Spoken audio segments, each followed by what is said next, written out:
Good morning. It is Friday. TGIF. All right. Quick wrap up of overnight news, etc. Syrian airstrike. That is the big news.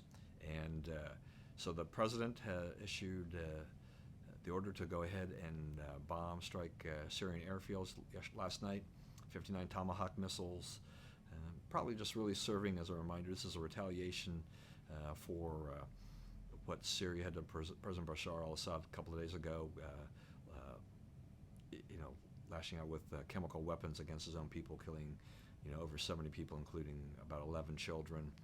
Horrific attack on his own people, and President Trump was not going to stand for that, and just kind of, I think, a little saber rattling of our own in a way, just to remind him that no more of this kind of nonsense.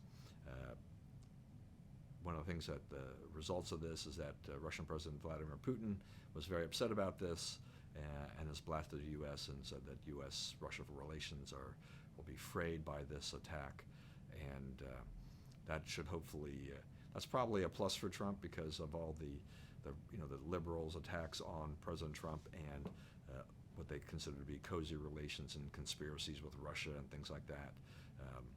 But this attack was definitely not something that Russia supported. Also, with regard to Russia, House Intelligence Committee Chair Devin Nunes has recused himself at the request of Speaker Paul Ryan from any of the Russian investigation. This made liberals dance for joy. They think they got the scalp they wanted in that sense. It's really an injustice if you look at the bigger picture, because co-chair Adam Schiff from California, Democrat, he was out there early on spreading lies and innuendo against President Trump in the White House on the whole Russia thing, and yet he is remaining, if Nunes was asked to step aside, Schiff should go well, because keeping Schiff on there is just, it's hypocrisy to leave a guy like that who has lied about the situation to try to advance the Democratic agenda. Also in the news, the Gorsuch vote is up today, and the Senate cleared the path yesterday for the simple majority of the nuclear option vote, and so that will take place today. Democrats are decrying this, but they're the ones who put this in place to begin with when they changed the rules to allow for the lower courts to be done this way during the Obama administration. So now this is basically taking it to the next level by extending it to the Supreme Court justices. Mitch McConnell said that they're going to leave the legislative filibuster in place and preserve that. But it's probably only a matter of time before that falls as well, if things continue to be as contentious as they've been in the Senate. And it's become so much more partisan than it used to be. We're also not, we're not going to see 90 votes for Gorsuch. We're not going to see 68 votes for Gorsuch. That's where the vote totals have been in the mid to upper 60s. He will get 52 to 55 votes probably, unless a few other Democrats decide to peel off on this. But this just shows the partisanship. And the Democrats are just spending a lot of time just mouthing off and calling him unqualified, despite the American Bar Association, which is not a conservative body by any stretch of imagination, calling him well qualified, and former Obama officials calling him qualified, as well as a bunch of other liberal legal scholars. So this is definitely a partisan issue. They're mad about Merrick Garland, but this is the wrong fight for them to pick, and so now we'll get Gorsuch on the bench for the conservatives, and that should give us a good 25, 30 years on the bench, hopefully, and with any luck for the Republicans, for the conservatives, there'll be another opportunity before Trump's first 4 years is up, and definitely, if he goes 8 years, there's no doubt he will have 2 to 3 picks overall before he's done, based on just the age of the court members as currently constituted. Also in the news, sad note, London terrorist bombing victim Andrea Cristea, who had been hit by the car and thrown over into the bridge into the Thames River, has died of her injuries just 2 weeks after this attack occurred. 31 years old. Very unfortunate situation. Very sad to see the loss of any life.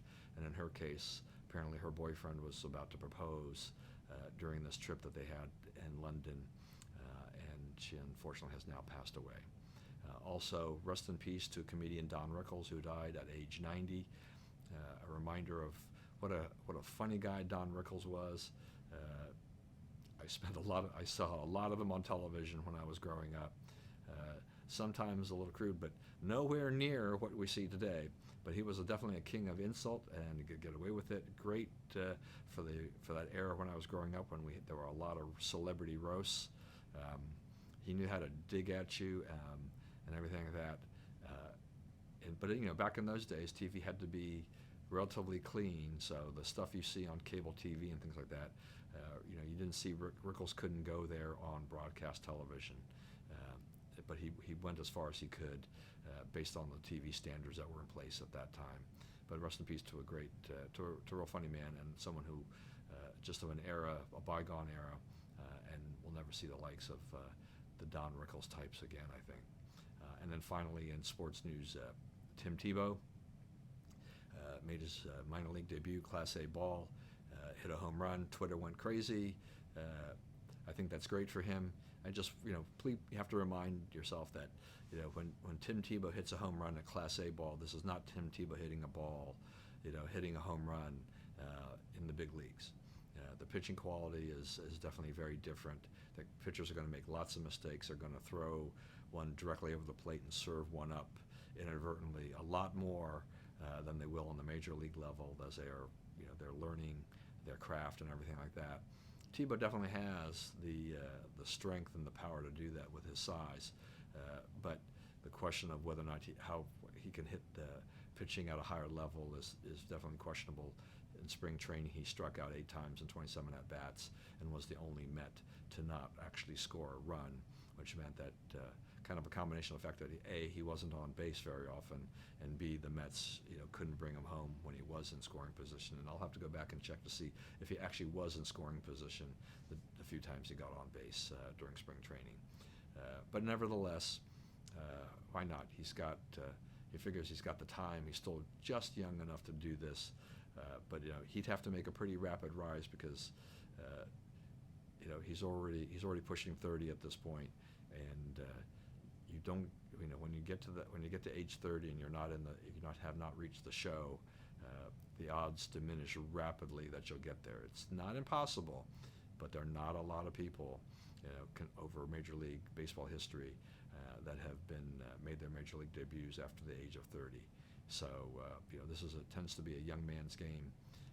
But anyway, Tebow's got he's got good physical skills, but do they translate to baseball? Anyway, that's it. Have a great day. Stay safe, stay vigilant, and stay warmer than I am going to be today, where it's around the mid-40s. So have a great weekend. We'll see you on Monday. And we don't do this live on YouTube, but we will have a Caves Corner podcast. So later tonight or early tomorrow, the video will be up here on YouTube. But in the meantime, you can always go to Facebook and Twitter to watch it live, or download it on iTunes, where it should be up tonight or tomorrow morning, and take the podcast with you so you can listen to it wherever you are. Thanks a lot. Have a great day.